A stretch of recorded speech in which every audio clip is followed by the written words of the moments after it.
What's good, good people? I'm on my lunch break and I was just chatting with my youngest son, and we were talking about kind of reflecting on stereotypical fence riding ninjas. And I just had to vent because I've been holding in a lot lately and just trying to sort out my thoughts on how to present this content that I will be putting on display soon, um, as survivors of a whole lot of unnecessary shit and the discoveries of the spiritual sickness among Black people. Now, this is just basic stuff, what I've been kind of talking about over the years, being on Facebook. And we all know you never really know somebody until you live with them. And the past few years, I've had to roommate with quite a few very shady checkered motherfuckers. What's up, Brother Hoskins? In the building. Thanks for falling through. But I am just fed up, sick, and tired of some of you niggas placing labels on single Black parents who have done the very best they could to raise amazing, phenomenal people. Now, my personal experience was with some real trifling people, and I've talked about a few of them without naming names, except a couple,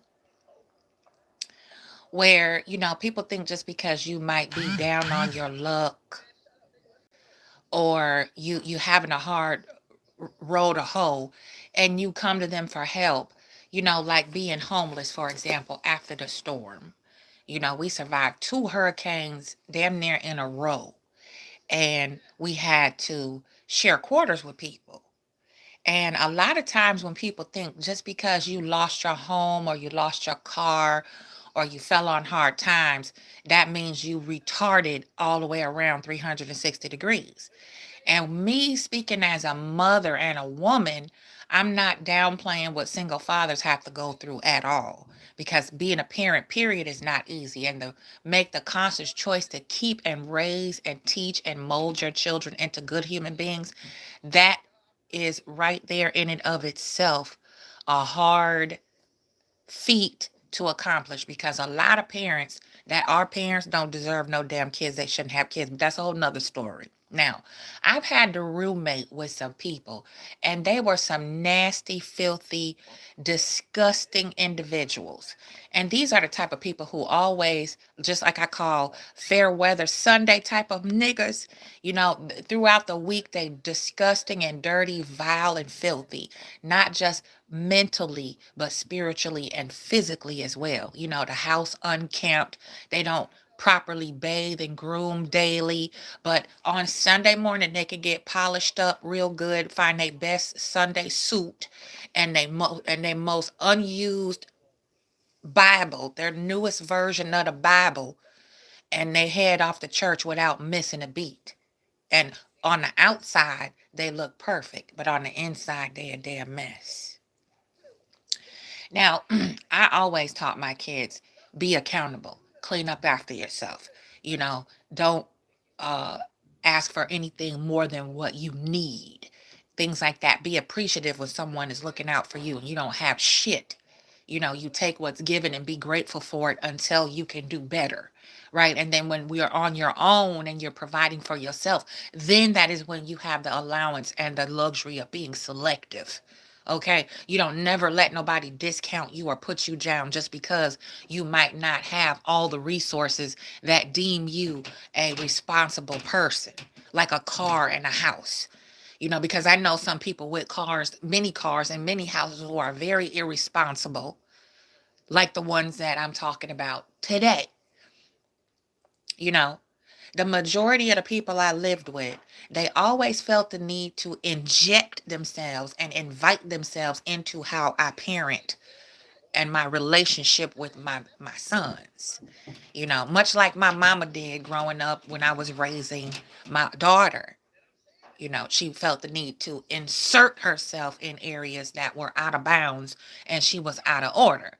And I've had to live with, and cohabitate with very similar people along this journey of struggle that we have finally overcome. And I'm just sick and tired of stereotypical labeling ass niggas. And you can tell how these people are just based on how much of a hypocrite they are when they approach you with little petty trivial things or restate the obvious to you over and over again while you're in a pinch trying to build back your life, put your life back together and get back up on your feet, you know. And for me, it's especially irritating because I have a son who is autistic. And a lot of people think just because parents of special needs people are just as, delayed or just as vulnerable as their children. Like, oh, she got a retarded child, so she must be just as retarded for her to have a child with special needs. So that a lot of people feel the need, they need to explain shit to you that's obvious to you, but it's not quite obvious to them. Like they reinventing the goddamn wheel. Simple things like housework, general housekeeping, daily maintenance and upkeep of a home, or general areas of a living space. Keep the bathroom clean, always buy bleach, use gloves when you clean the toilet.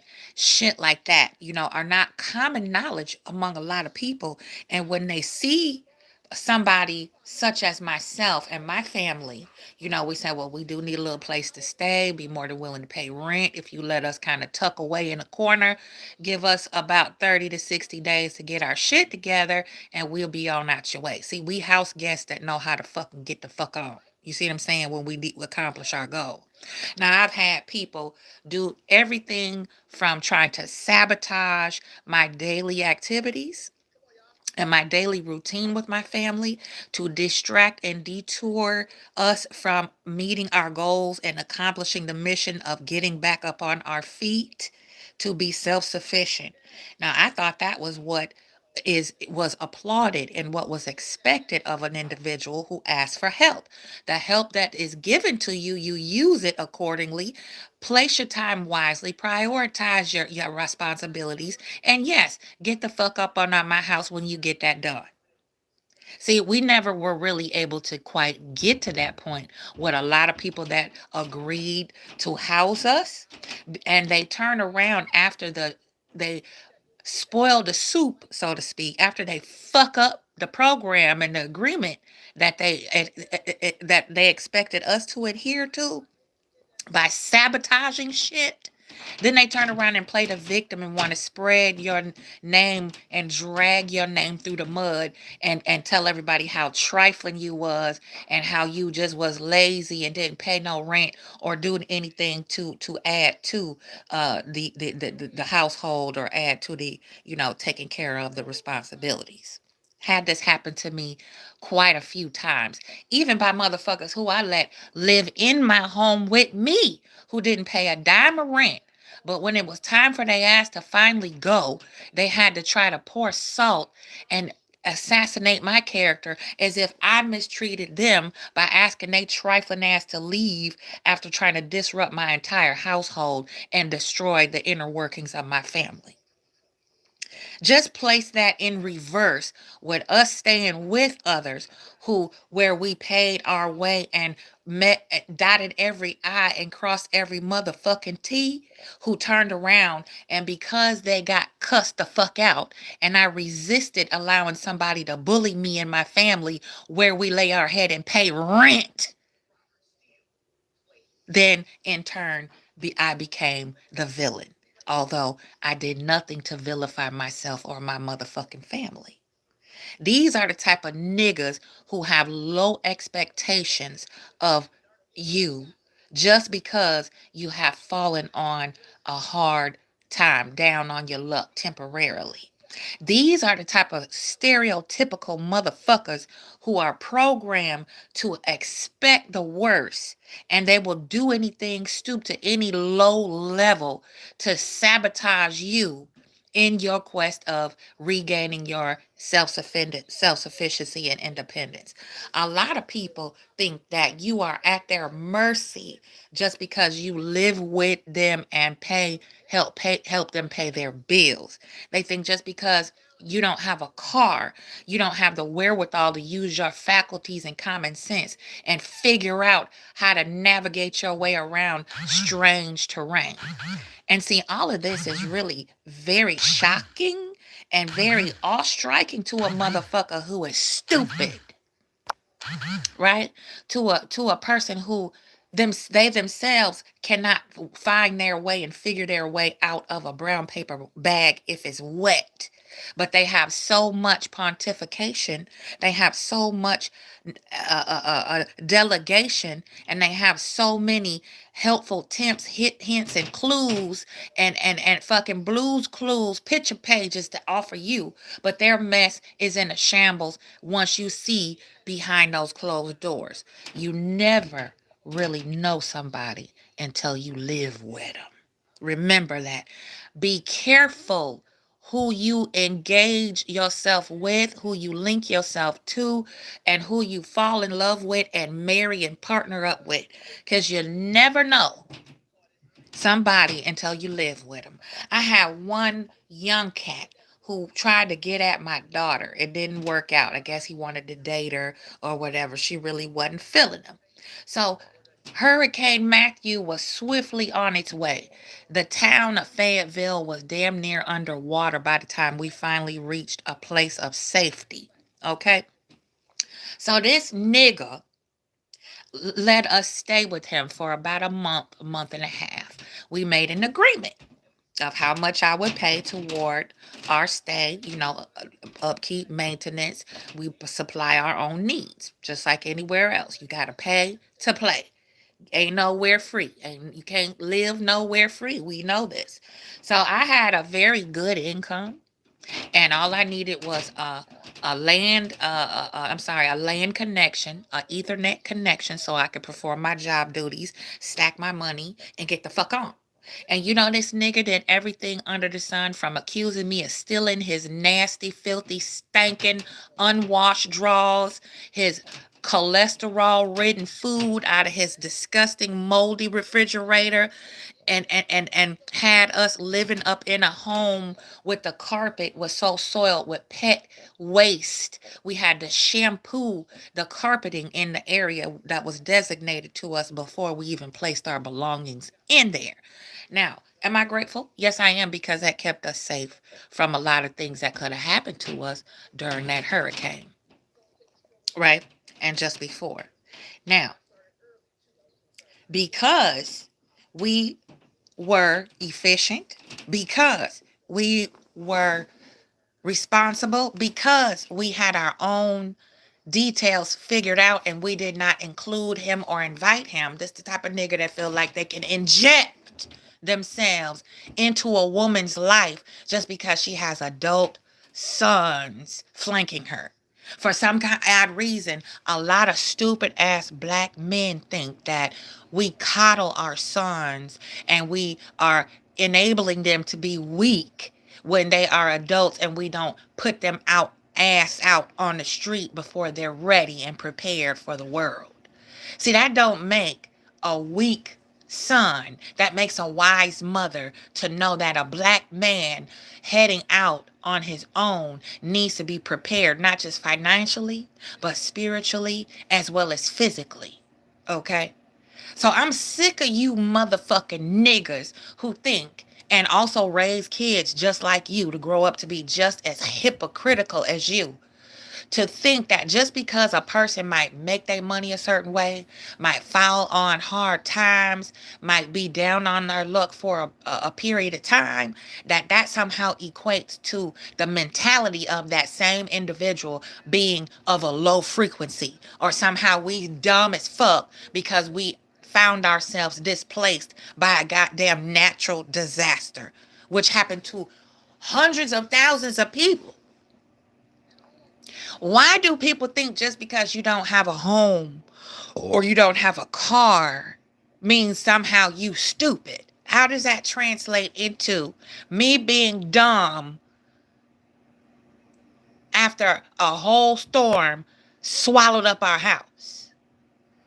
How does that equate to me not knowing how to perform daily housekeeping chores just because I don't have a home of my own? What the fuck, you think I forgot how to clean the kitchen just because my home got destroyed? You think I forgot how to scrub a toilet just because I don't have a home of my own to go to? You think just because I'm not driving my Yukon anymore, that don't mean I don't know how to drive and find my way around by other means? And we talk about sheep. We talk about followers. We talk about go along, get along gang. We talk about, troll pressure. Some of y'all motherfuckers criticizing are dumber than the day is long. And that's why your head is on a swivel when you see a motherfucker like me moving around, because you're like, well, damn, this bitch don't have nothing. How the hell did she jump down like that and turn around and land on her feet like that? How the fuck did she come through and pay me the rent that she said she was going to pay me and she ain't got no fucking job? How the hell is this bitch not giving up coochie and she managed to keep money in her pocket? And that's another thing with some of you niggas that like to help women out in a time of distress because you think you can capitalize and get some free sympathy pussy off of her. You sick, nasty motherfuckers. Even now, I'm good, right? We straight Wolfpack is on the way up, on the come up, okay? On the come up to the come up.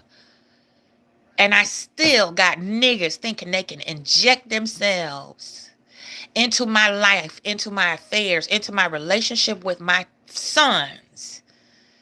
And somehow I am lacking as a mother. Somehow I am trifling. Somehow I have poor decision making because some nigga can't see the bigger picture and say, well, goddamn it, if she got grown kids and they turned out to be the stellar people, the compassionate, intelligent, articulate, common sense having, practical, responsible hustlers that they are.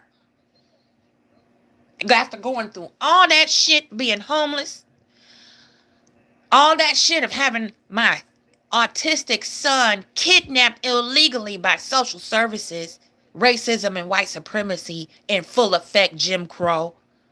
After surviving and overcoming and being victorious to all of that, I still, as a black woman, face the utmost disrespect from some of you niggas who like to prejudge and use ad hominem shaming attacks to try to somehow elevate yourself up above the black woman, especially a widow like me who lost the father to her children while they were young. See, every black woman is not hood ratchet. Every black woman is not a poor steward of children.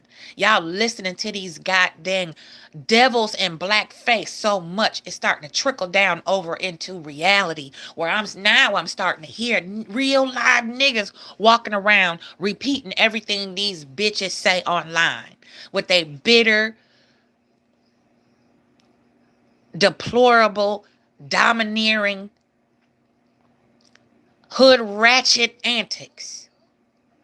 Hood boogery at its finest. Programming.